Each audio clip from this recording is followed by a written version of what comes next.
Assalamualaikum warahmatullahi wabarakatuh. Alhamdulillah rabbil alamin. Puji syukur kita panjatkan kehadirat Ilahi Rabbi atas karunia nikmat yang Allah berikan kepada kita. Nikmat iman. Alhamdulillah. Saudaraku, sekarang bulan Mei ya. Bulan Mei itu ada tanggal 20 Mei, Hari Kebangkitan Nasional. Tanggal 29 Mei diawalinya musyawarah menyusun dasar negara. Ya, Panitia 9 menyusun dasar negara, yaitu Profesor Dr. Ahmad Yamin pertama kali menyampaikan konsep tentang dasar negara hingga sampai 22 Juni tersepakat di Piagam Jakarta. Terbentuklah dasar negara konstitusi Undang-Undang Dasar 1945. Saudaraku, dalam kaitannya bulan Mei kebangkitan nasional ini adalah sebuah peristiwa yang luar biasa di mana anak bangsa kita, para pemuda-pemuda terpelajar berupaya bagaimana merencanakan bebas dari penjajahan Belanda yang sekian ratus tahun menjajah negeri kita ini. Luar biasa saudaraku. 20 Mei 1908 berdirilah organisasi Budi Utomo, yang mana satu tujuan, karena merdeka tidak bisa diperjuangkan harus dengan senjata saja, tapi harus dengan diplomasi, dengan otak, dengan cara bagaimana perjuangan, dengan perundingan dan lain sebagainya, bukan sekedar angkat senjata saja. Saudaraku, Belanda ini menjajah kita, datang 1596 di Banten. Kemudian 1962 mendirikan VOC, Persatuan Dagang Belanda, kemudian pedagang Belandanya terus datang berkapal-kapal, pakai kapal raya, pakai kapal laut, datang tambah banyak orang Belanda dagang di kita. Orang kitanya nurut ikut Belanda, jadi centengnya, jadi pembantunya, jadi mata-matanya, jadi pengkhianat akhirnya. Memang mentalitas bangsa kita seperti itu. Ingin cepat bagaimana mendapatkan duit dan pekerjaannya, bergabung dengan si Belanda itu. Nah, bahkan Belanda bukan itu saja. Dengan membebani berbagai macam pajak setelah dia mendirikan suatu pemerintahan, menguasai negeri ini, merasa dia ini paling berkuasa, rakyat dibebani berbagai macam pajak. Akhirnya berat rakyat, ditambah lagi suruh tanam paksa. Nanam tanaman rempah-rempah yang ditanam di sawah-sawah, di kebun-kebun para petani, kemudian setelah panen diangkut semua hasil panennya. Luar biasa jahatnya, nanam paksa. Kalau zaman sekarang gimana? Datanglah para pedagang-pedagang dari asing, berduyun-duyun mau cari kerja di situasi sekarang ini. Kemudian yang punya duit dia sebagai oligarki katanya. Zaman sekarang katanya oligarki. Kemudian kalau dulu tanam paksa, sekarang bagaimana caranya rakyat yang dipikir pandai jual paksa tanahnya kepada si oligarki. Apa bedanya? Kemudian dikuasailah tanahnya, dibikinlah gedung-gedung yang dikuasai mereka. Akhirnya bagaimana coba kita berpikir kalau dari Sabang sampai Merauke kita sudah melihat bagaimana pantai-pantai itu sudah dikuasai oleh orang asing. Semakin banyak mereka datang, semakin banyak.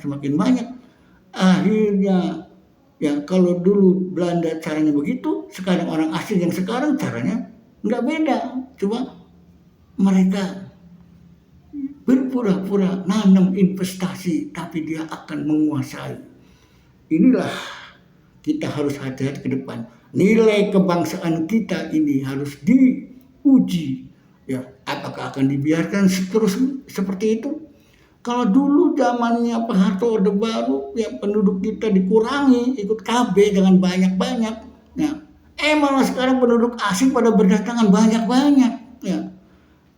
penduduk kita jumlahnya tambah sedikit, orang asing bertambah banyak. Bagaimana kalau mereka lama-lama jadi warga negara kita, punya KTP, punya KK, mereka banyak sekali di pulau tertentu, dia beli pulau, nah isi orang mereka, mereka bikin sistem pemerintahan RT RW sampai camat bupati dan sebagainya dari mereka.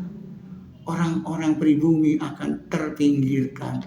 Ini apakah dipikirkan oleh kita untuk anak cucu kita ke depan? Wahai para pemimpin sekarang, ayo bangkit, semangat kebangkitan nasional di bulan Mei ini. Ayo bangkit, jangan tidur, ya, jangan merasa sudah enjoy, semua kebutuhan dipenuhi, tapi masa depan bangsa entah apa yang kita harapkan. Katanya mau Indonesia emas, jangan sampai kita Indonesia cemas. Ya, makanya supaya jangan cemas, kita tunjukkan ke depan Indonesia emas bagaimana kita merubah situasi dan kondisi di kalangan bawah, di kalangan orang-orang yang merasa ya membantu para oligarki menguasai tanah-tanah rakyat.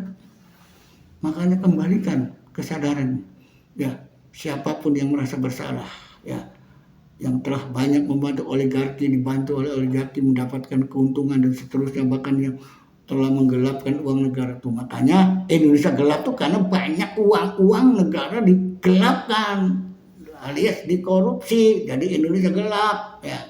Oke, mari kita kembali bangkit, terang kembali, habis gelap terbitlah terang.